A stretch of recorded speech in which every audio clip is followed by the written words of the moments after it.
But first, let's get this out of the way. Does the movie's major event, billed as a cinematic experience for the ages on IMAX, measure up to its obscenely high expectations?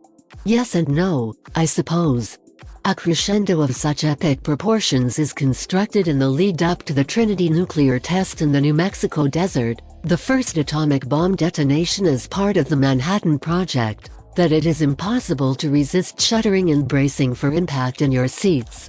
When you think back on Oppenheimer's famous Bega Vagita remark, "Now I am become death, the destroyer of worlds," the anticipation is all the more unsettling. But although being a visually stunning feat, the explosion alone, just the Trinity one, Nolan makes the disputed decision to omit the Hiroshima and Nagasaki bombings, does not deserve the anticipation.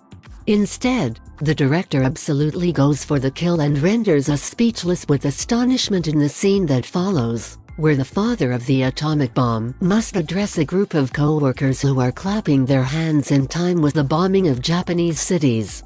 An emotionally wounded Opie stammers through what is supposed to be a triumph jaunt as he sees ghosts of the horrifying monstrosity he would have unleashed on the world.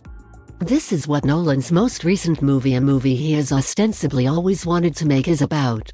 Based on the 2005 biography America Prometheus by Kai Bird and Martin J. Sherwin, Oppenheimer details the life of American theoretical physicist J. Robert Oppenheimer, who oversaw the Los Alamos laboratory and created the first nuclear weapon that would put an end to the Pacific War. With the aid of the unsettling score by Ludwig Göransson, the staggering use of 65mm film by the cinematographer Hoyt van Hoytema, and the frantic frames by the editor Jennifer Lame, Nolan transports you inside the tragic workings of a protagonist repulsed by his own prominence and tortured by his futile attempt to oppose further nuclear development. Cillian Murphy, who has been around forever yet weirdly isn't seen outside of Nolan's universe, and his career-defining role as Thomas Shelby, is his go-to weapon of choice. With his gaunt visage and eerie eyes tormenting you with every piercing gaze, glance, and grimace, the Irishman who plays Oppenheimer is a true casting coup. He is compelling in this character as a scientist who spent years bending the world to his whims and desires before it ultimately stopped revolved about him.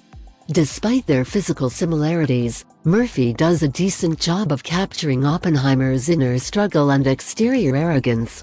We never truly understand him, but that's exactly what Nolan wants. Oppenheimer's sprawl, though, is both puzzling and frustrating. Of course, Nolan complicates the timeline in the way that only Nolan can. We are thrown into various timelines that alternate between dazzling color and black and white, representing both fission and fusion, two terms the director uses right at the beginning of the movie to indicate how energy is created and lost.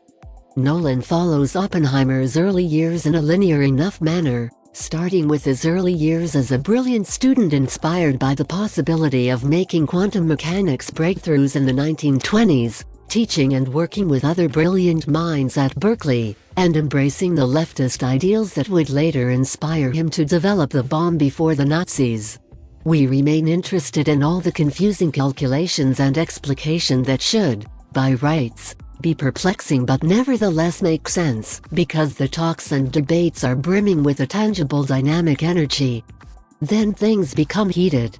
Oppenheimer meets a number of people right away who will have a significant impact on his life, including nuclear physicist Ernest Lawrence, the strict but encouraging Lieutenant General Leslie Groves, and the future inventor of the hydrogen bomb Edward Teller, Benny Safdie, who can be a little difficult to like. He's also juggling his relationship with his wife, the drunken Kitty, and the explosive psychiatrist and Communist Party member Jean Tatlock, who he has a steamy on and off liaison with. However, Robert Downey Jr. emerges as the movie's most significant game-changer, and the Marvel legend gives the best performance of his career as Lewis Strauss, the chairman of the Atomic Energy Commission, who sets out to undermine Oppenheimer's reputation and contributions to the U.S. government. That is a lot to process, if it seems that way. The Strauss-Oppenheimer rivalry, which is fueled by jealousy and humiliation, escalates into a full-blown revenge saga in the second half, largely taking place within cramped conference rooms crowded with suits, and this is where Nolan stumbles. As Nolan tries to choose what Oppenheimer's future legacy will be, the picture transitions from being an enigmatic origin tale of one of the most legendary scientific brains in history into a part courtroom conflict, part political drama. It stifles more than it intrigues. Even so, Nolan's gigantic worlds frequently produce an immersive experience that is uncommon in biopics. Oppenheimer repeatedly tells us that everyone rapidly recovered from the perversion of war to accept the bomb, a weight that we will always bear with Robert, even though certain stretches drag for much too long. At the moment, Oppenheimer is playing in theaters. Here are the detailed account about movie review updates on Oppenheimer. Please stay connected with us to know more about latest upcoming movie updates.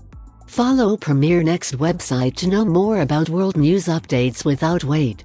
If you are watching this video on YouTube, please click on the like button and subscribe to the channel for the latest updates related to upcoming movies and series.